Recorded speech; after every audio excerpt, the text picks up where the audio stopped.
Halo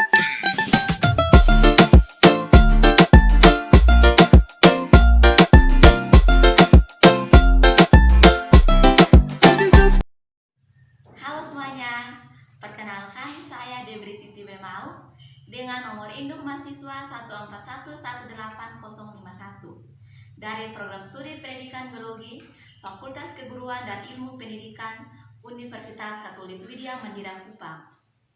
Video pembelajaran ini untuk ujian tengah semester mata kuliah mikrobiologi dasar dengan dosen pengasuhnya atas nama Ibu Hilde Garismisa SPD MPD.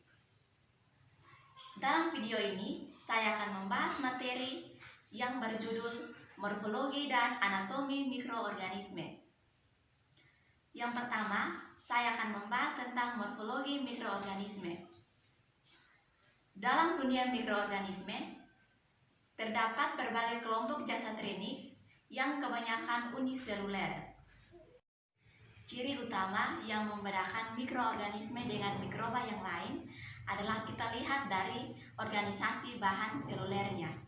Nah, dari perbedaan ini sangat penting sehingga dapat memisahkan semua protista menjadi dua kategori utama, yaitu prokariotik dan juga eukariotik. Poin yang pertama, sel sebagai satuan struktur dasar kehidupan. Nah, kita harus tahu apa itu sel. Sel merupakan satuan struktural yang fundamental dan fungsional dalam kehidupan. Untuk organisme uniseluler, sel bukan saja merupakan struktural kehidupan, tetapi merupakan organisme itu sendiri. Sebaliknya, organisme multiseluler merupakan kumpulan sel-sel yang tersusun dalam satu sistem yang secara bersama membentuk organisme hidup. Poin yang kedua, bentuk dan susunan mikroorganisme. Kita ketahui bersama bahwa bentuk umum dari setiap mikroorganisme itu uniseluler atau terdiri dari satu sel. Contohnya pada bakteri, ragi, dan juga mikroalga. Mikroorganisme juga ada yang berbentuk filamen atau serat, yaitu rangkaian sel yang terdiri dari dua sel atau lebih yang berbentuk rantai. Contohnya pada fungi.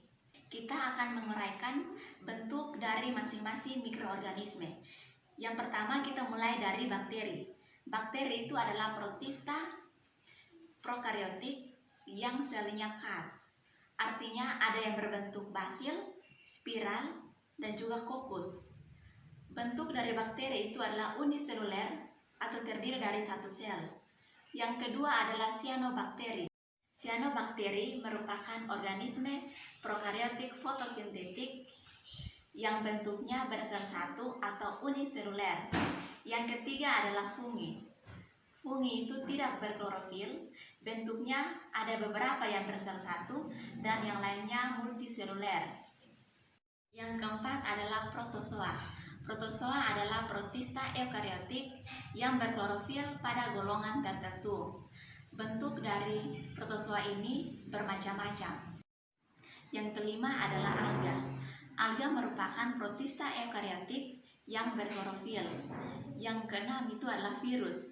Virus ini bersifat uniseluler yang terdiri atas seutas asam nukleat, baik ADN atau asam deoksiribonukleat dan juga ARN atau asam ribonukleat yang terbungkus dalam lapisan protein.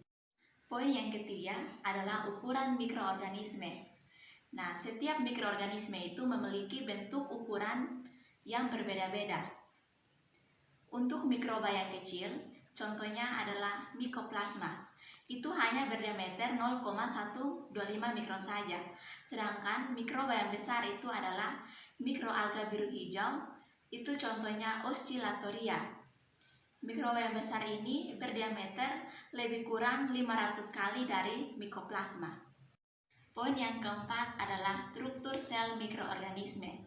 Nah, struktur sel mikroorganisme ini terdiri atas dua, yaitu struktur sel prokariotik dan juga struktur sel eukariotik. Nah, kita membahas Yang pertama itu lebih dulu adalah struktur sel prokariotik.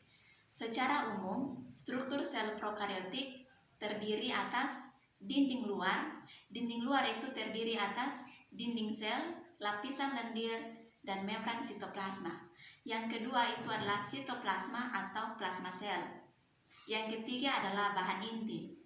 Bahan inti ini terdiri dari yang pertama lapisan lendir, yang kedua adalah dinding sel, yang ketiga adalah membran sitoplasma, yang keempat adalah isi sel, yang kelima adalah inti atau nukleus, yang keenam adalah flagel, dan yang ketujuh adalah pili atau fimbriae.